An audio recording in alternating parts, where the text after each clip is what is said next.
మొన్ననే గ్రామ పంచాయతీ ఎన్నికలు జరుపుకున్నాం.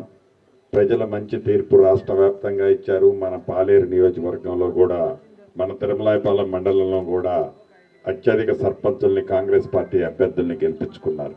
ఈ ప్రజా ప్రభుత్వం గౌరవ ముఖ్యమంత్రి రేవంత్ రెడ్డి గారి నాయకత్వంతో ఏర్పడిన తర్వాత ప్రతి పేదవాడికి అనేక సంక్షేమ కార్యక్రమాలు ఇచ్చే దాంట్లో భాగంగా పేదవాడికి అండదండలుగా ఉంటూ పేదవాడిని గౌరవంగా ఆత్మ గౌరవంతో జీవించే విధంగా ఈ రాష్ట్ర ప్రభుత్వం ఈనాడు ముందుకు పోతుందన్న సంగతి మీకు తెలుసు. దాంట్లో భాగమే ఇందిరమ్మ ఇళ్ళు కావచ్చు, సన్న బియ్యం కావచ్చు, రేషన్ కార్డు కావచ్చు, రైతును రాజు చేస్తానని చెప్పి సన్న వడ్లకి క్వింటాల్కి మద్దతు ధరతో పాటు 500 రూపాయలు అదనంగా ఇచ్చిన కార్యక్రమం కావచ్చు, రైతు రుణమాఫీ కావచ్చు, రైతు భరోసా కావచ్చు, ఇలా అనేక సంక్షేమ కార్యక్రమాలు చేస్తూ అభివృద్ధి కార్యక్రమాలు ఇప్పుడే మనం శంకుస్థాపనలు చేసుకున్నాం. ఉదాహరణకి మన బీరేల్ గ్రామాన్ని చూసుకుంటే మీ దీవెనలతో వచ్చి శాసనసభ్యుడిగా నన్ను గెలిపించిన ఈ 2 సంవత్సరాల 3 నెలలలో ఇప్పుడే శంకుస్థాపన చేసుకుంది. బీరోలు నుండి ఏలువారిగూడెం వరకు తార్ రోడ్డుకి నిర్మాణానికి 259 లక్షల రూపాయలతో శంకుస్థాపన చేసుకున్నాం. ఎస్సీ లొకేషన్లో అంతర్గత సిమెంట్ రోడ్ల కోసం 64 లక్షలు, దమ్మాయిగూడెం నుండి సోలీపురం వరకు రోడ్డు మరియు హై లెవెల్ బ్రిడ్జి అది కూడా ఇప్పుడే శంకుస్థాపన చేసుకున్నాం, 550 లక్షలు. అదే రకంగా బందంపల్లి నుండి హస్నాబాద్ వరకు తార్ రోడ్డు నిర్మాణం ఇది పూర్తయింది, 405 లక్షలు.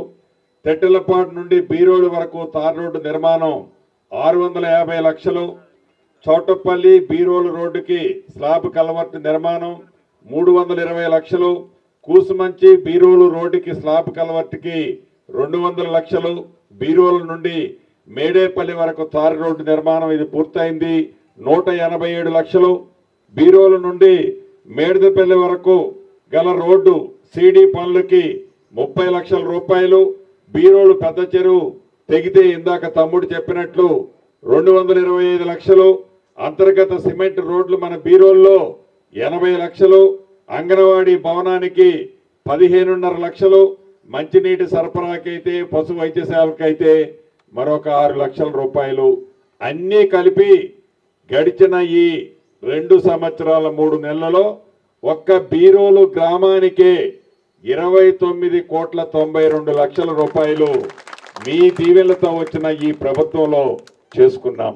ఒక్క బీరోలే కాదు, ఒక్క పాలేరు నియోజకవర్గమే కాదు, తెలంగాణ రాష్ట్రంలో ప్రతి ప్రాంతాన్ని అభివృద్ధి చేసే దాంట్లో ఎక్కడా తగ్గకుండా పేదవాడికి ఇచ్చే సంక్షేమ కార్యక్రమాలు కానీ, రైతును రాజు చేసే దాంట్లో కానీ, నా ఆడబిడ్డలకు ఇచ్చే భరోసా కానీ ఏ కార్యక్రమాన్ని తగ్గకుండా నిరుద్యోగ యువతకి కూడా రాష్ట్రం ఏర్పడిన తర్వాత ఎప్పుడూ చేయని విధంగా సుమారు 72,000 ఉద్యోగాలు మన ప్రభుత్వం వచ్చిన తర్వాత తెచ్చుకోవడం జరిగింది.